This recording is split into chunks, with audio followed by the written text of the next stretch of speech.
Hello friends, मैं हूं आपकी दोस्त नेहा और लेकर आई हूं आपके लिए फिर से एक न्यू वीडियो। और आज की इस वीडियो में हम पढ़ने वाले हैं अपराध के बारे में, बाल अपराध, जो कि हम नेक्स्ट वीडियो में पढ़ेंगे।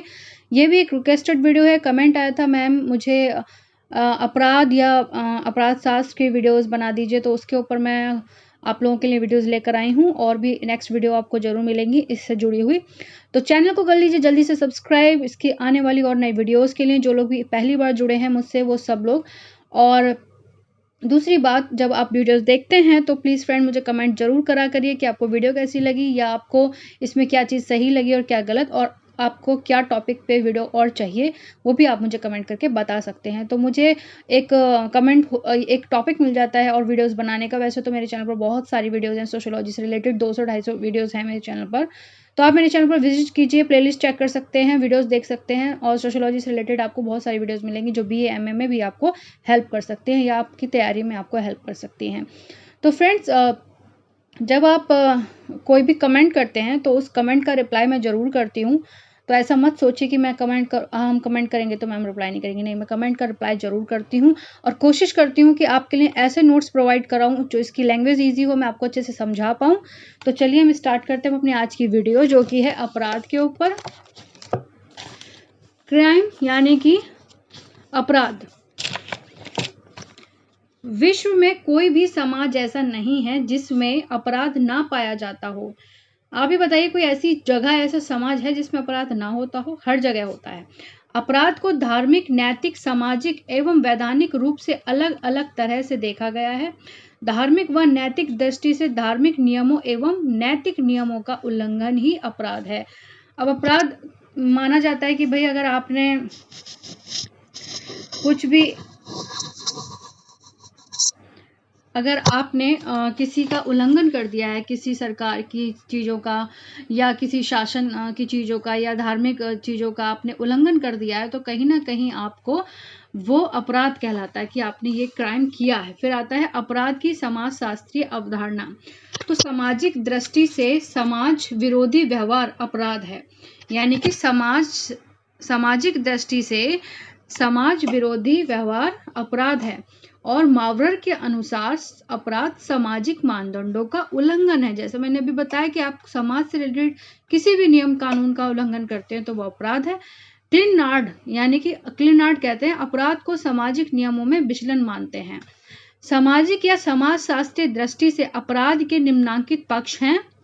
अपराध मानवीय संबंधों में बाधा पैदा करते हैं। अपराध समाज व्यवस्था एवं एकता के लिए खतरा है।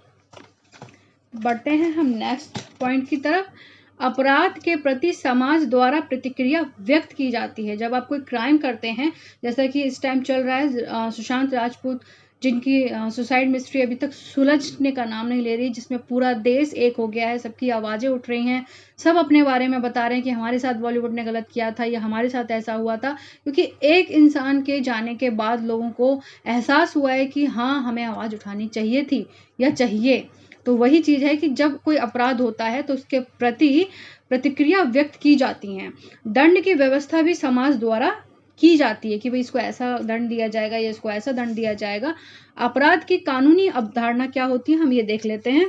कानूनी दृष्टि से अपराध किसी देश में प्रचलित कानूनों का उल्लंघन है। इसे परिभाषित करते हुए टॉफ्ट लिखते हैं, वैधानिक रूप से अपराध एक ऐसी क्रिया है जो कानून के अनुसार दंडनीय है।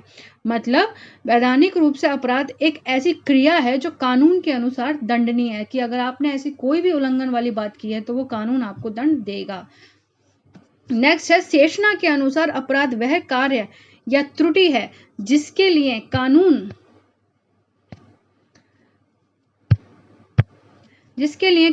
दंड देता है।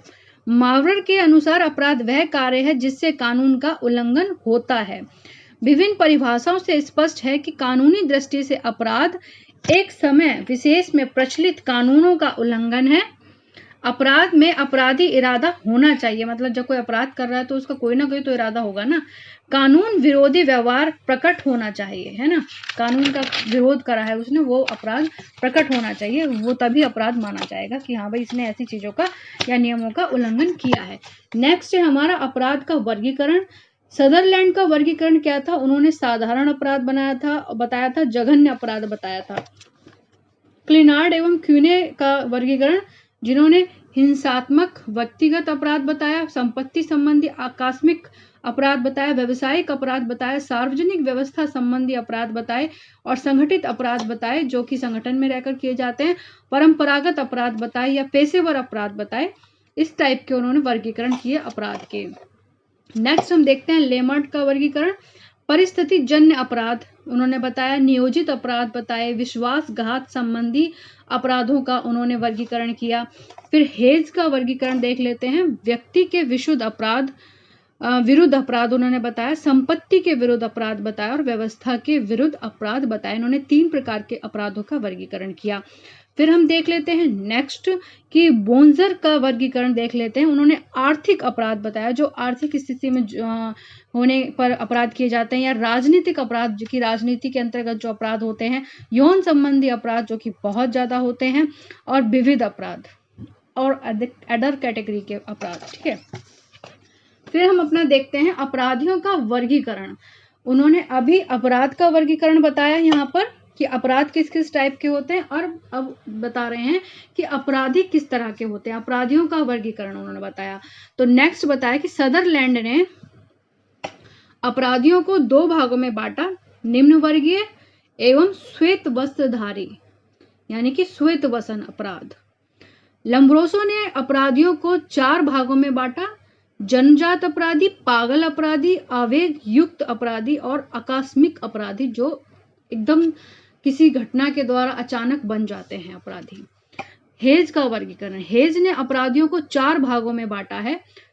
उनका कहना है कि प्रथम अपराधी, आकस्मिक अपराधी, आदतन अपराधी जिसकी आदत ही है कुछ ना कुछ गलत करना, और पेशेवर अपराधी जो जिनका पेशा होता है, जिनका जॉब होता है अपराध करना, कि भाई वो किसी से सुपारी लेते हैं, किसी से कॉन्ट्रैक्ट साइन करते हैं, उसके लिए फिर अपराध करते हैं, क्राइम करते हैं, क्राइम से जुड़ते हैं।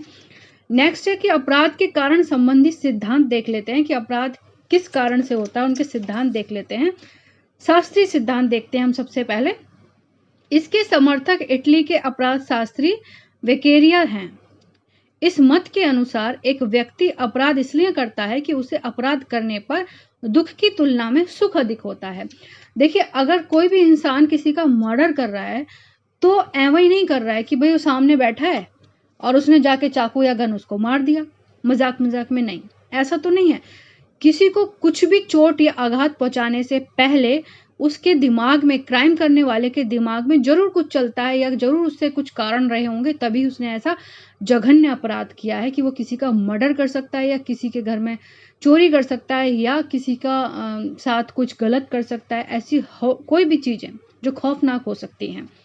तो फ्रेंड्स देखिए, और उनको जब वो किसी के साथ या बदला लेने की भावना से कोई क्राइम करता है, किसी का मर्डर करता है, तो कहीं ना कहीं वो क्राइम करने के बाद उसको दुख नहीं होता, उसको पछतावा नहीं होता, उसको सुख यानी कि खुशी मिलती है कि हाँ, मैंने अपना अंजाम कर दिया।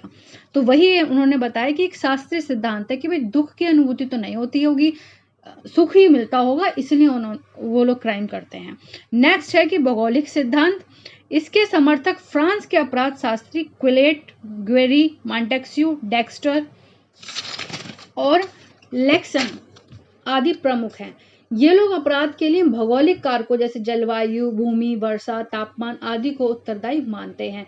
जैसे कि मैं आपको समझाऊं, भौगोलिक कारक क्या होते हैं। जैसे आपने देखा होगा कि बोलते हैं कि यार मुंबई में तो बहुत क्राइम होता है या दिल्ली में बहुत क्राइम होता है, एक भौगोलिक कारण है उनके, है ना, क्योंकि वहां पे हर तरह की आम जनता रहती है, हर तरीके के लोग आकर रहते हैं, किसी का कनेक्शन किसी से कैसा होता है और कैसा कोई लोग क्या फील रखते हैं, तो इस तरह से चीजें बन जाती हैं और वो भौगोलिक क्षेत्र आपराधिक कैटेगरी में आ जाता है ना।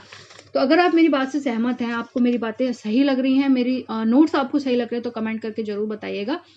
और फ्रेंड देखिए, भौगोलिक कारण यही होता है। आपने देखा होगा कि कहते हैं कि भाई झारखंड में बहुत क्राइम होते हैं या बिहार में बहुत क्राइम, ऐसी बहुत सारी चीजें बोली जाती है कि भाई इस जगह क्राइम ज्यादा होते हैं। कहते हैं उत्तर प्रदेश में चोरियां बहुत होती हैं, तो कि वहां पे चोर बहुत होते हैं। तो इस तरह की चीजें कि कहीं ना कहीं वहाँ का जो जलवायु है या वहाँ का भौगोलिक क्षेत्र है उनके लिए उत्तरदायी है, इसलिए।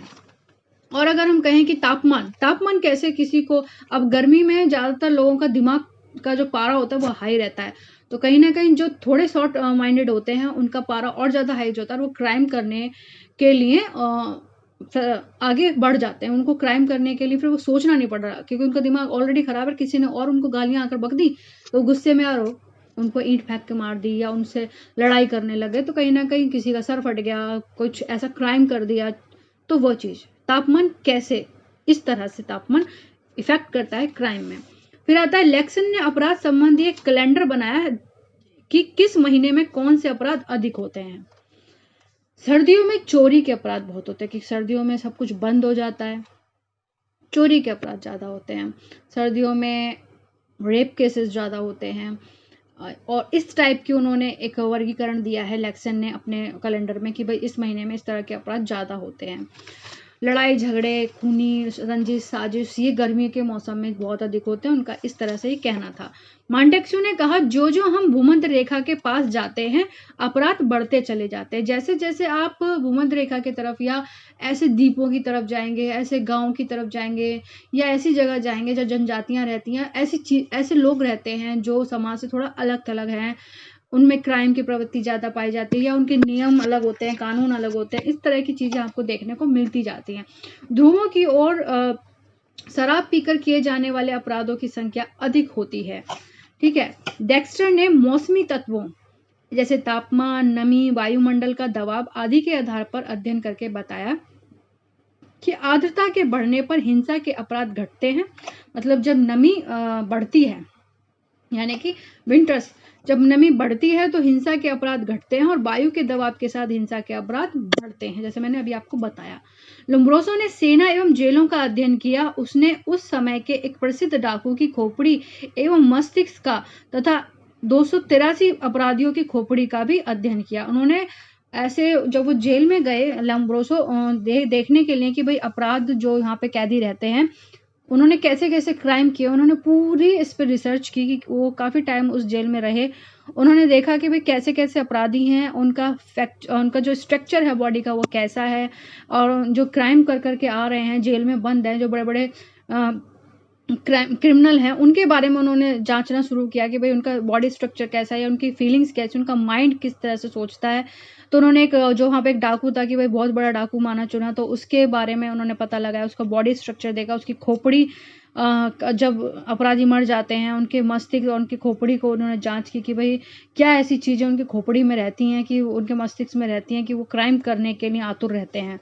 तो इसका उन्होंने अध्ययन किया। लोम्ब्रोसो ने 15 शारीरिक अनियमितताओं का उल्लेख किया और कहा इनमें से किसी में यदि 5 अनियमितता हैं तो वह निश्चित रूप से अपराधी होगा। उन्होंने कुछ नियमितता लिखी अपने उसमें नोट्स में कि भाई अगर इससे ऐसी चीजें मिलती हैं तो हाँ ऑफकोर्स ये क्रिमिनल होगा।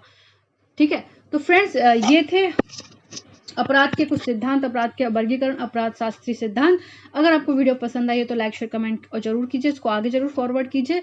और अगर इसकी पीडीएफ चाहिए तो मुझे मेल करके बता सकते हैं। नेक्स्ट वीडियो में पढ़ेंगे समाजशास्त्रीय सिद्धांत अपराध के और बाल अपराध के बारे में। तो नेक्स्ट वीडियो के कर लीजिए, चैनल को subscribe. Thank you so much.